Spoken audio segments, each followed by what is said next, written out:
So Wendy Sawyer and Peter Wagner, on March 14th of this year, wrote an article in the Prison Initiative Research Organization entitled Mass Incarceration, the Whole Pie. That's the title. The article reports that now there are almost 2 million people in 1,566 state prisons,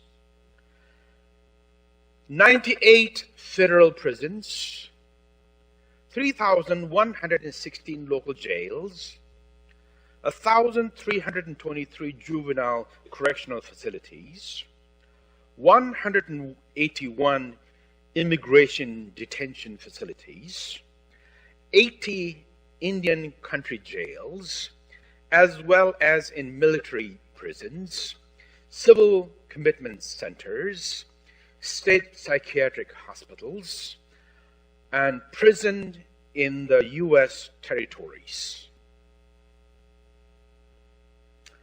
So, we have a pretty large number of people in jails all over the country. Over 2 million people could in itself be a beautiful city somewhere, right? City population. But they are in jail. So I was curious what United Kingdom would have. United Kingdom have 81,806 only. 78,699 are men, which is 96.2%. And there are 3,107 women in the prison system, which is about 3.8%. So then I was curious what India have, because India is 1.408 billion population. And so India have 554,000 for 554,034. This includes pre-trial detention folks, according to National Crime Record Bureau.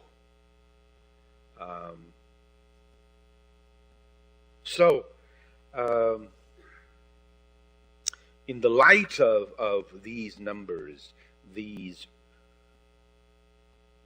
truths from the prison system, I must confess to you that I was a little ashamed and embarrassed that we have this many people locked up in the most advanced, prosperous democracy in the world. We have this many people locked up somewhere. Not a pretty thing. I'm not going to talk about the article, but just wanted to emphasize what Apostle Paul and Matthew reading is saying.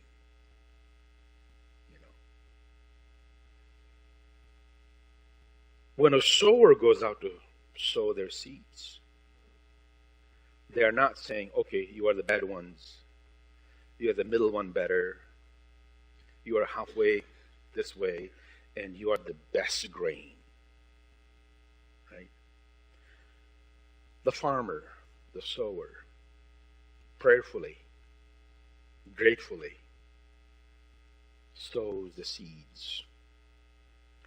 And some falls on the wayside, some among the thorns, some among the good sides, and the harvest basically tells us which one worked, which one didn't work.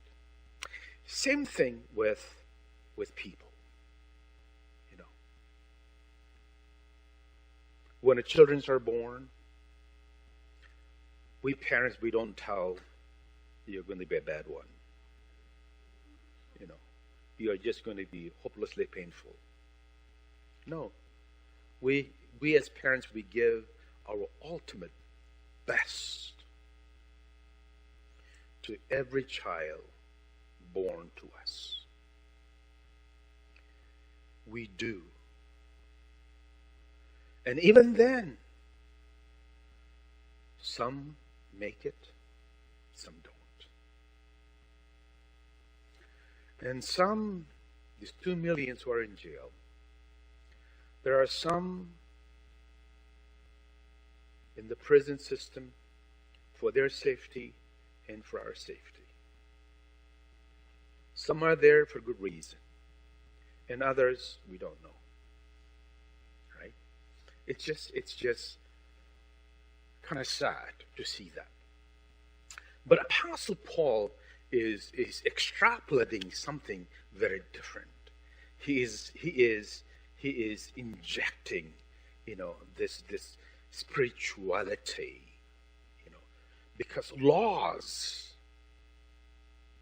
no matter how stringent they might be, stringent in a sense that, for your horrific crime, you will be put to death. Right? Or you will be locked forever in prison and throws the keys away. Even with that looming stringent outcomes, there are still people in the world who will go out and do the crime. Right? And so laws, prison systems are not designed to reform you and to transform you. Right? Yeah. And so we should not be expecting, some inmates graduating from prison system because of the good behavior or whatever. If that's so, we will hear it. It's not in the news. But I would say that there are many who left the prison system and are giving back to society. There are several of them, some businesses in LA area as well. And so Apostle Paul is somehow bringing this idea about the flesh and the spirit, this very dualistic understanding that somehow flesh is sinful, and this flesh need to be transformed, reformed. Without transforming, without reforming, this flesh of ours is ungenerated. Sometimes Apostle Paul calls it, we have a very carnal mind. We think otherwise. And so Apostle Paul is helping us to see, what flesh does and what spirit does, right? In the reading, you saw that, right? And so in verse 5, those who live according to the flesh have their minds set on what the flesh desire. The mind is governed by the flesh. Governed by the flesh is death, he says. The mind governed by the flesh is hostile to God. It does not submit to God's law, nor can they do it so. Those who are in the realm of flesh cannot please God.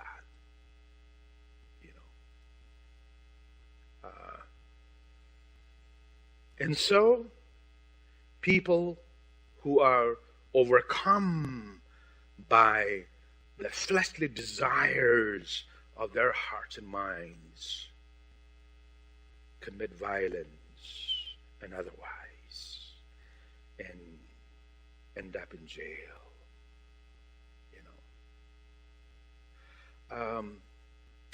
And so Apostle Paul is saying, people, it's almost like there's a song called "People Need the Lord." People need to be transformed in the spirit to understand the credibility of each person. Because God did not design us to fail for life. I somehow sees something like this, that God sees us as a raw material. And once it is polished, goes through the process, and it is polished, it shines. No matter how deeply broken we are, when God touches our lives, we sparkle. God's goodness shines through us. And that is what Apostle Paul is emphasizing. Somehow he also goes back to the Old Testament and tries to emphasize that even the law of Moses was unable to save us because of the weakness of our sinful nature. Old Testament have 600 different laws.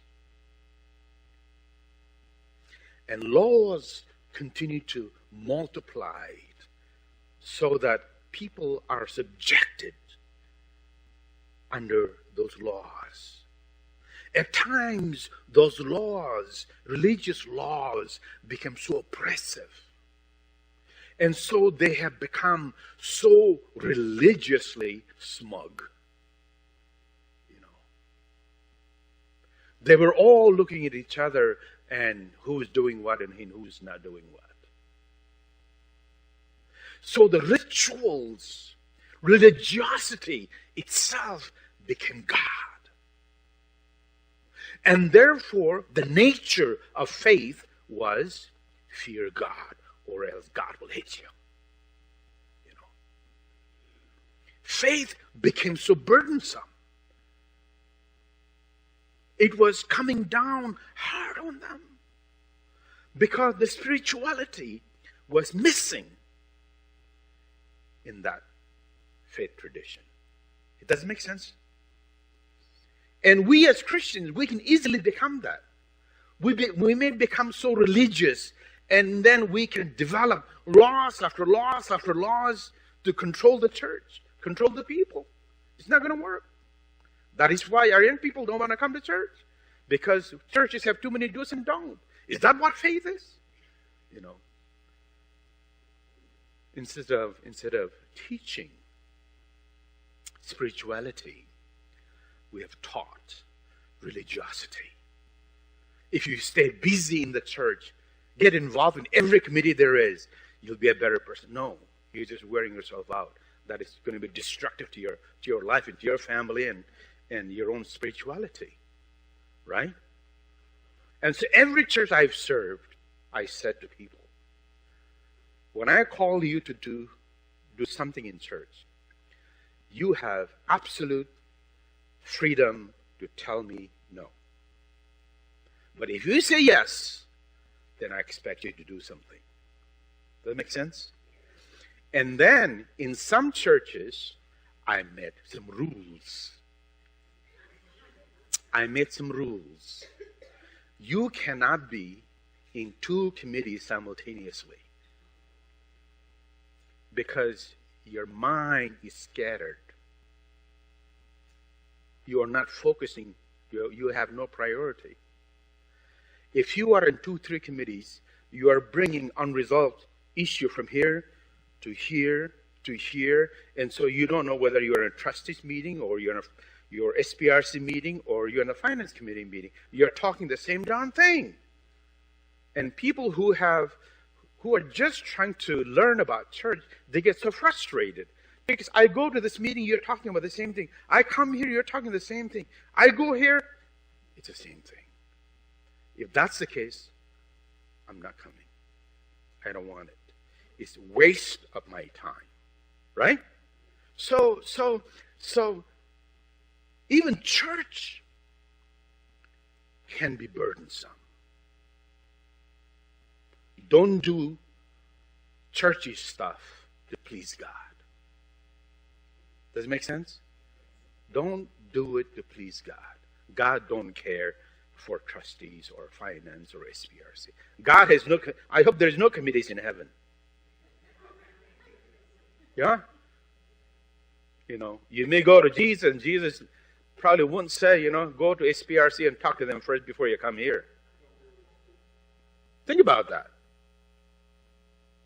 And so I am saying, some things in life, rudimentary stuff, that is not remotely spiritual, we can baptize it and make it spiritual for the church folks and make you guilty for not doing it. Right? That's how churches have done it for millennia. Yeah? I don't know where I'm going with this, but that's it. Because let me tell you this: self-righteousness is not the end goal of religion of any kind, and be a smug, but spirituality is. Churches are very notorious at making rules. And that is just your rules. That is how you think. And you expect others to follow. But you never told them what it is. Right? Don't churches have that? Yeah. So we can entangle ourselves with these kinds of things and religiously feel guilty about it. And so Apostle Paul is saying, God intervened. God, through Jesus Christ, came to give us salvation and forgiveness and erase your past and give you a new life. It is not an addendum. It is, it is a real thing. New point, new start. And then Apostle Paul goes on to say that the gospel and prophet, both of them really speaks very loud and clear about this. Love God with all your heart, mind, and soul. Right? Remember? And then it says, love your neighbor as yourself. What can go wrong with that? Right? That's so powerful. And then Jesus basically said that, forget all the other things. Forget all the other things. Everything that has been written is summarized in these two. Love God and love your neighbors. And your neighbors don't have to be geographic neighbors. It could be your neighbor here too, right? So that is what Apostle Paul was referring to. And so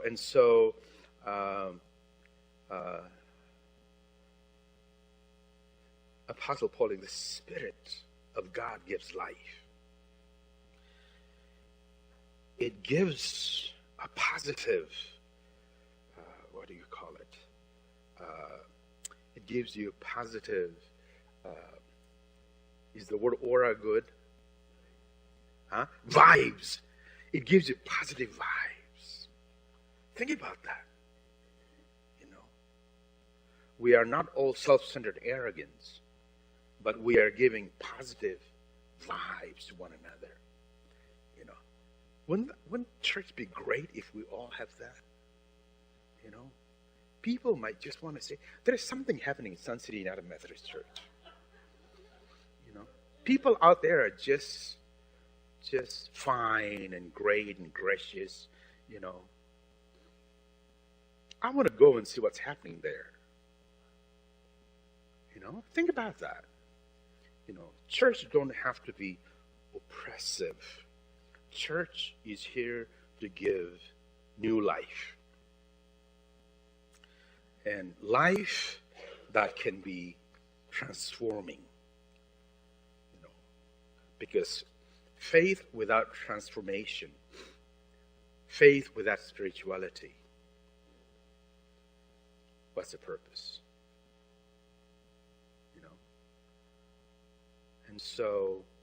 And so Apostle Paul is basically encouraging church in Rome to have that Spirit of God. And let the Spirit of God guide you. Don't be like seeds that fell among the thorns and on the sidewalks, but be like the seeds that fell on a good soil and sprung well and gave a good harvest, 70 times, 100 times more. If our lives are transformed like what Apostle Paul is saying, I think the world, our community, will be a better place for all of us. So that 2 million people don't have to be in prison. Does that make sense? Yeah. And so may God continue to guide us. We are not all perfect. I don't think God is expecting us to be perfected in this life. I've not met one. And that's okay. But we need to continue to try to be better today than yesterday. And hopefully we are still alive tomorrow to do the same. And maybe someday we will be exponentially even better than we were last year. And people might say, did something happen to you? And you will say, God is working on me. Right? God is working on me, and I'm seeing the world from God's perspective. Amen? That's it for today.